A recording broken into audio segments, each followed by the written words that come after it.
still very early in the investigation. The deputy chief here in Canton Township did say earlier at a press conference today that he believes that possibly an unsecured handgun in the home is to blame for all of this, but other details as to what led up to this shooting they're keeping close to the vest. Now, I want to take a listen to some sound from the victim's sister. We talked to her just a little while ago. Unexpected. This all was unexpected. We was just at my house like last night. We literally was watching movies. She was amazing. She had like great confidence. Myra was just like a goofball. Again, just to recap, a 13-year-old little girl, Amira Thomas, shot and killed in an apartment earlier here today. Her 21-year-old brother in police custody. It is possible that this was an accidental shooting, but police are being very tight-lipped with this investigation. I did speak with investigators just a little while ago. They said they would likely not release anything until the end of the week. We will continue to follow this story. It's a very sad story out of Canton. Reporting live, Jessica Duke-Knapp, Fox 2 News. I know you said it's an unsecured gun and that their lips are a little tight right now, police, but any idea if this was actually the brother's gun? And as you know, this speaks to the importance of those gun locks and safe storage.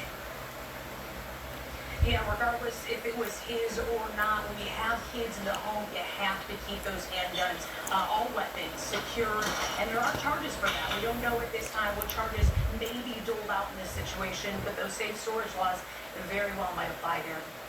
Jessica Duke-Knapp, live tonight. We'll see you tonight on The Edge with more. Thank you. Well, big changes are coming for parents of Detroit kids caught out past curfew, and it's going to hit their wallet even harder. City Council amending the law after a rash of shootings that left several kids dead or with life-changing injuries this summer. Let's get live from Fox News' Dave Kitchen. He's downtown with more. And Dave, we haven't seen changes like this in decades.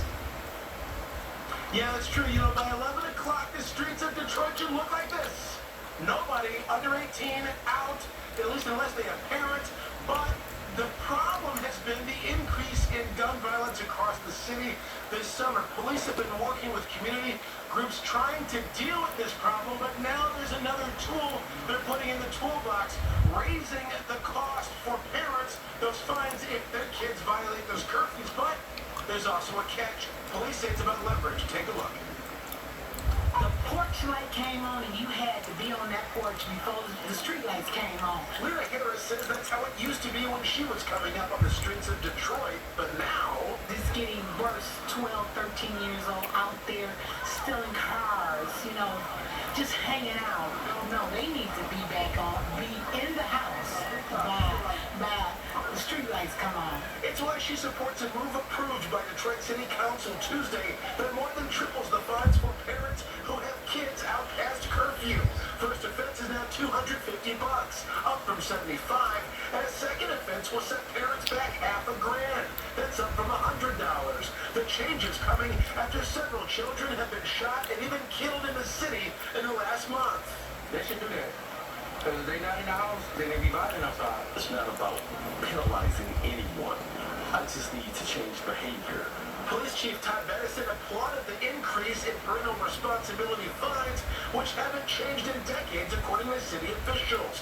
However, the updated law also gets rid of parents having to do jail time if the kids are in violation.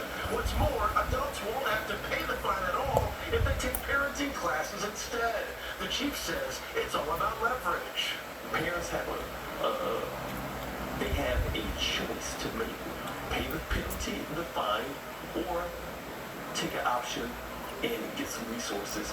We talked to 20 principals, and 20 principals supported it. We talked to 18 of our parents of murdered children, they supported it. And 24 out of 25 of the grassroots, urban peace and justice, community leaders who actually do the peace work in our community, they support it. Many city leaders say it's just one of many ways to make the streets safer. We got the CBI work that's happening. We have DPDs out there on the streets. We got community organizations doing what they do. This is a tool that I believe can and should be used to help change behavior. That's what this is all about. And Detroit Police top brass, they say the courts will really help parents to connect to some of those resources they may need so that they can help really be better parents if it means conflict resolution skills or substance abuse counseling, things of that sort. Now, we want to hear from you. What do you think Detroit's move to increase these fines for curfew violations, fines that parents would have to pay with, of course, stipulations that we just told you about. Are you for it? Are you against it? Well, scan the QR code. It's on your screen right there, and we want you to take part in our instant poll, and of course, the results will be available in real time. We're live downtown. Dave Kinch and Fox 2 News. Well, Dave, who enforces this? If it's DPD, does Detroit Police even have the resources to be able to, crack down on curfews when they are having trouble having enough resources to crack down on the crime? Yeah, interestingly, and we've seen this a little bit downtown, there are curfew checkpoint areas. So it's a combination from what I've seen of cameras that are scanning certain parts of the area, and along with officers who are out on foot too. So they actually have designated curfew enforcement zones throughout the city to do this, and a lot of that, sources tell me, are really targeted based on where some of those hotspots really are.